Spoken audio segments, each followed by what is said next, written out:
Hi everybody, it's Rose-Rosetree.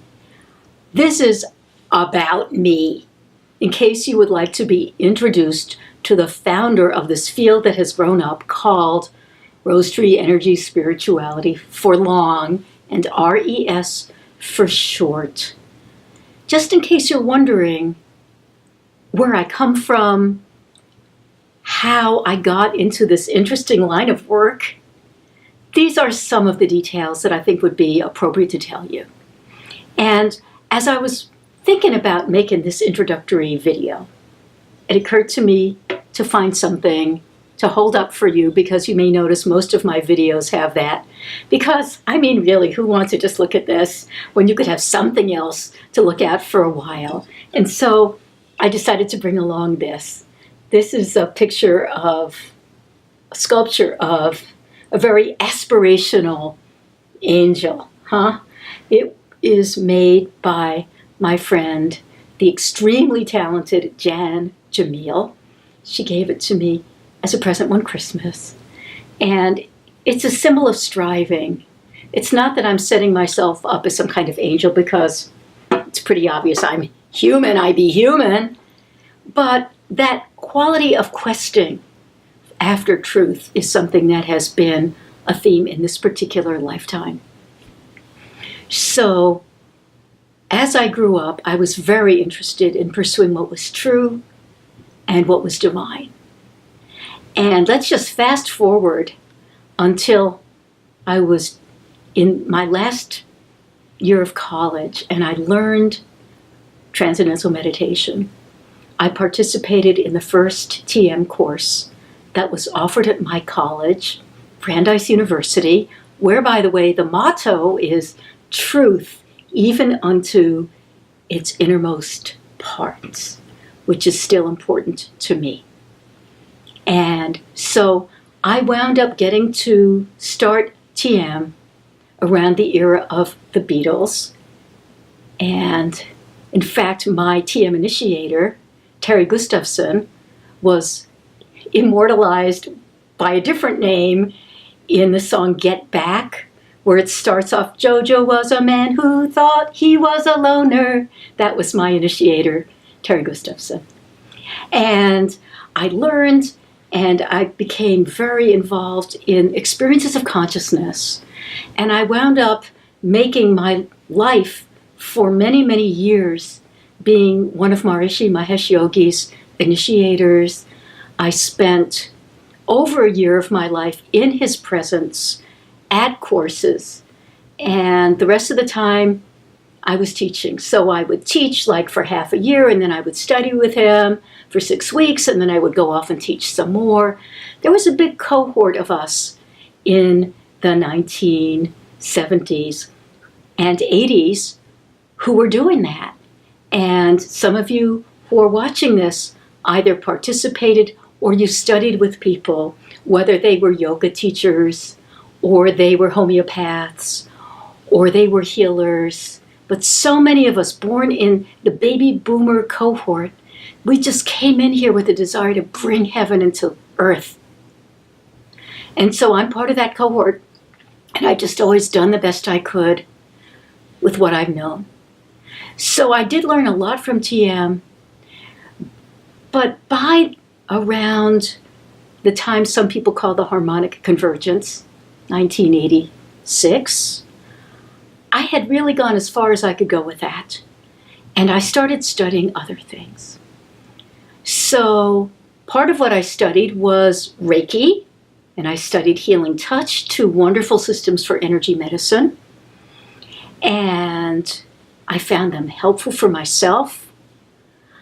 And it never seemed like that was going to be my work in life. But like many people, I was introduced to mind, body, spirit through energy medicine. And I also studied with a group called Teaching of the Inner Christ. And that's where I learned about how to do what I now call co-creating with God. And I learned some ideas that would prove very, very important for me later about how the way I would put it now, like in my latest book, The New Strong, that there is a vibrational difference between what is human and what is the divine frequency of perfection everywhere now, and then all the astral energies and frequencies, and that all energies are not the same, that astral energies are not the same as divine, and all of this is part of what we have access to being human. So from that time forward, from when I studied with TIC, and I was named a lay minister, so apparently I really owned those skills that I was taught, I had a lot of help for co-creating with the divine. And by 1986, I knew that I just couldn't in good conscience teach TM anymore. I had serious doubts about it. It occurred to me that by that time it was really a cult, and I still believe that, although that doesn't take away how much it helped me back in the day, and how much it helped the people I taught meditation to when I helped to run different TM centers in different parts of America. It was just time for me to move on, and I didn't know what to do, because it was really my whole life, the part that mattered to me, being one of Maharishi's initiators and serving him. And so I did this is turning out to be a pretty personal introduction. If you don't want it to get personal, turn this off now. But I'll just tell you that I did what I call a screaming prayer to God. Give me something to teach. Give me a way to help people, because I just couldn't do the TM part anymore. And maybe you've had this experience yourself where sometime you do a prayer, a really heartfelt prayer, and you mean it, and you do believe in God, and you get no answer at all. It is not a good feeling. But it was a feeling I was pretty used to at that time in my life, I must say. And so I just did the best I could day to day. I was working as a temporary secretary, or actually by that time I was working full-time as a secretary for an association. And so I had my day job, and I found that I just kept having these ideas to start teaching things to my friends, things that were interesting to me. Now, historically, by that time, it was the New Age years, by which I mean from 1980 until the shift that happened December 21st, 2012. This was a really transitional time, I believe, in human history. And during this transitional time, we hadn't quite moved into this age of awakening, but the veil was getting thinner and thinner between human and astral and the divine. And more of us were being interested in pursuing things around energies in different ways. And maybe that's part of your story too. That's why I was taking Reiki, why I was learning healing touch, and why I was so grateful when I learned in TIC that I could directly co-create with the divine, and I didn't have to make my evolution or my service about simply energies. Not that there's anything wrong with doing that, but for me, I wanted God. And I wanted to serve God, and I wanted to do it in a way that was honest and in integrity. So I just started teaching workshops, and then I started self-publishing books. And the first one was a book on the system of face reading. I wound up trademarking, called Face Reading Secrets. And so I started to teach face reading, and I still love to teach it, and it's still such a way in for the overall area of energy reading, energetic literacy. Taught face reading, was doing face readings, and then I also was teaching aura reading, which I wound up trademarking as a system too, the distinctive set called aura reading through all your senses. So there was face reading secrets, and there was aura reading through all your senses. And I was starting to get happy, and I started doing these sessions to help people. I had learned about cutting cords of attachment from a wonderful healer, energy healer named Joanna Lester. And I took that and I wound up co-creating more to it and using that consistently. And I wound up trademarking that system as well for aura healing. It's called 12 Steps to Cut Cords of Attachment. And so I was doing that and aura reading in skills to help my clients. And that's how the whole energy healing part of RES got started in my little bedroom in an apartment in Silver Spring, helping one client at a time. And the clients were having wonderful results. I remember one guy, I'll call him Joe, and he said, that one session we did, it did me more good about dealing with my father than 3 years of once a week psychotherapy. And I went, wow, because I was co-creating it with divine help. And it was really nice to know that it was effective. So I continued to develop the energy healing skills and the aura reading skills. And I was able to transition eventually into doing it full time. And when I say full time, I don't mean that I was really making much money at it. In fact, hope this isn't TMI, hope you can still respect me when I say that I was being supported financially by my husband, Mitch Weber. And Mitch and I got married in 1990. And I went full-time doing RES before there and was mostly living off my savings that I accumulated while a secretary, living very frugally. And I was making little bits more money, but I'll tell you, until about 1995 or later, it was so depressing when I would look at my financial life. When I would do my taxes every year, oh my gosh, I would go into depression for weeks because I would have made more working at McDonald's, and I was working 50, 60 hours a week. But anyway, I'm just saying I was establishing this field of RES without knowing it, and I was in delight, and I was just feeling privileged that I could do it. By now I am making money and comfortable, and people I train in RES as professionals make money. One at this point is full-time and another one is getting ready to go full-time as well. It's really a growing field, but not to get ahead of the About Me Rose story. What happened then is that I was just in this very delightful co-creative groove, had the books on face reading and aura reading picked up by a division of the Book of the Month Club, which was a big honor. The One Spirit Book Club, which does not exist anymore, but it was for mind, body, spirit books. And it was so fulfilling helping my clients. And then I had an amazing, amazing summer in the 1990s.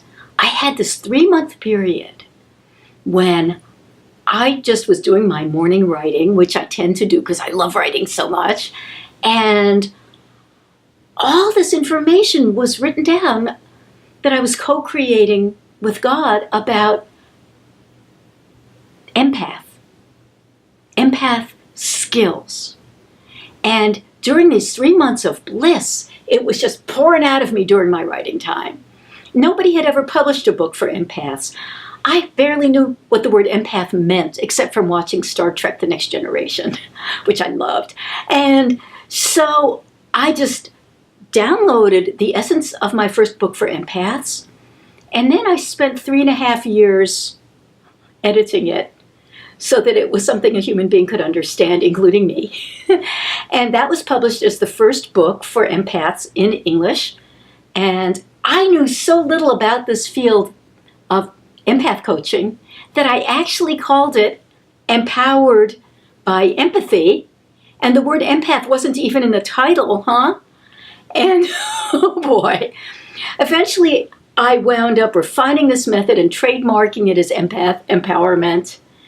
And that's something else I have gotten to write books about since that one. I don't even sell that one anymore because it's so outdated. There are different ones, Become the Most Important Person in the Room, etc. You can find them at my website at etc., if you're interested. And I was starting to teach empaths just as I had been teaching aura reading and face reading.